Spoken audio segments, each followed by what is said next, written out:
last night, you might remember I described the world into which St Alphonsus was born and the church into which he was born, and I began to trace the story of his life, and I brought you to the year 1723. You might remember that he was a practicing lawyer at the time, and that he had a promising legal and political career, that he lost a major law case because of corruption. The judge was bribed, and that marked a turning point in the life of St Alphonsus, that a desire to become a priest had been growing in him for some time, but he became so disillusioned with law and politics that he went, and we have a panel depicting this scene here on the altar, and I'm surprised at the number of men who told me that for all the years they've been coming to the church, they never noticed the panel before, and they never saw St Alphonsus there offering his sword to Our Lady. But you remember how I told you about how he went into the church, a little church, it's still there in Naples, the Church of Our Lady of Ransom, and there he offered Mary his sword.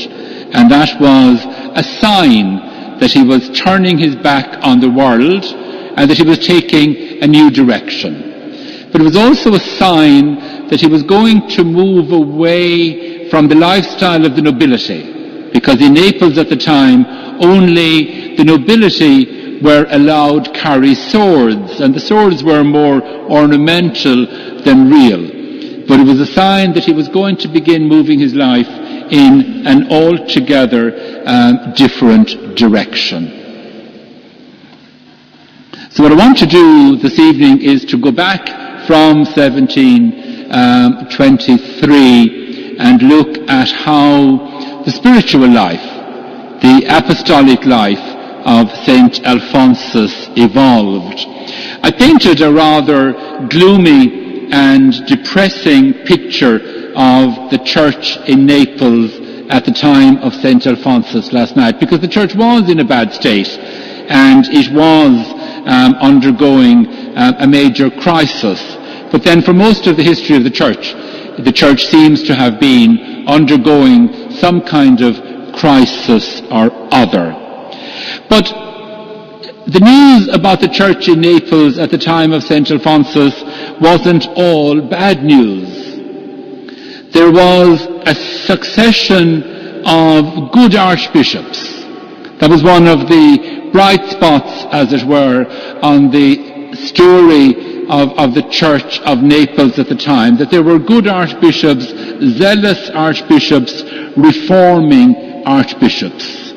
But bishops, and I think we know this well today, that bishops on their own can't change the church, and that bishops on their own can't reform or renew the church. And if there's one thing we learn from history, I think, it's that the renewal of the church, the reform of the church, begins on the ground, as it were, and it works its way up from the ground. That it rarely begins at the top, and it rarely works its way down from the top.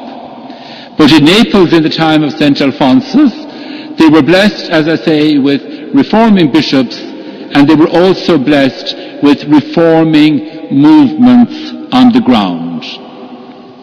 So there were, as I say, bright spots. And these bright spots mostly consisted of new religious congregations or reformed religious congregations. I mentioned last night how Alphonsus had a brother Antonio who was a Benedictine. But he lived his Benedictine life in a monastery in Naples that wasn't renowned for the intensity of its apostolic life. They were considered to be fat and lazy monks who barely kept the rule of Saint Benedict. Not very bad men, but not very good men either. And there were other communities like that, old, without energy, without enthusiasm, but But side by side with them, there were new congregations.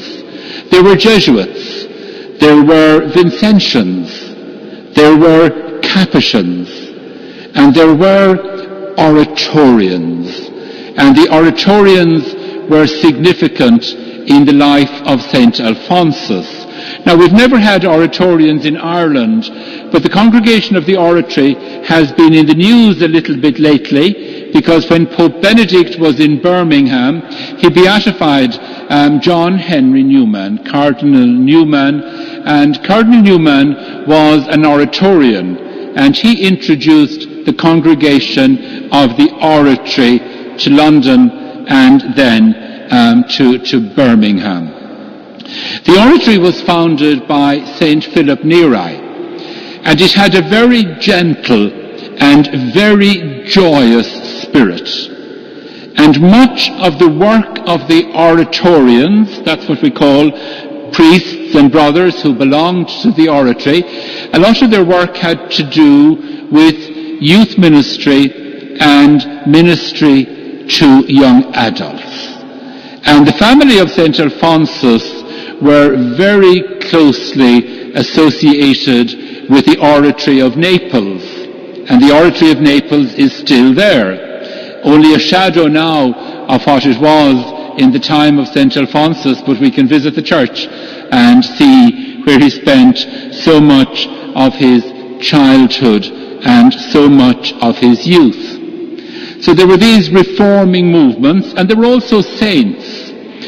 When Alphonsus was canonized in 1839, two other men were canonized with him. Francis Jerome, who was a Jesuit, and John Joseph of the Cross, who was a Franciscan. And Francis Jerome and John Joseph of the Cross and Alphonsus Liguori were contemporaries. Now, Francis Jerome was older than St. Alphonsus and was a very good friend of his father and a frequent visitor to the family home. So these three men stand out in the life of the church in Naples at the time. So there were these new religious congregations with their churches, and each of them had a following. And each of them organized a series of confraternities. There were different types of confraternities for different types of people. And one of the things, of course, that we need to remember about Naples at the time of St. Alphonsus is how snobby and class-conscious the people were. So they might have mixed at Mass, but they definitely didn't mix in their confraternities. So there were confraternities for the rich, and there were confraternities for the poor, there were confraternities for women, and there were confraternities for men. And the confraternities served a number of purposes. First of all, people gathered to pray, and the spiritual dimension was very important in the life of these confraternities. But the confraternities also engaged in charitable activities. We have to remember that Naples in the time of St. Alphonsus was a city full of poverty, full of hunger, full of disease and distress, and that there was no state system. There were no state schools, no state hospitals, no unemployment benefit, no old age pension. You were left to your own devices. And one of the things that strong Catholics and reform-minded Catholics did in these confraternities was that they devoted themselves to the service of the poor in a very hands-on and in a very direct way. So people like Alphonsus, who grew up in luxury, who wanted for nothing, devoted themselves to very hands-on practical service of the poor.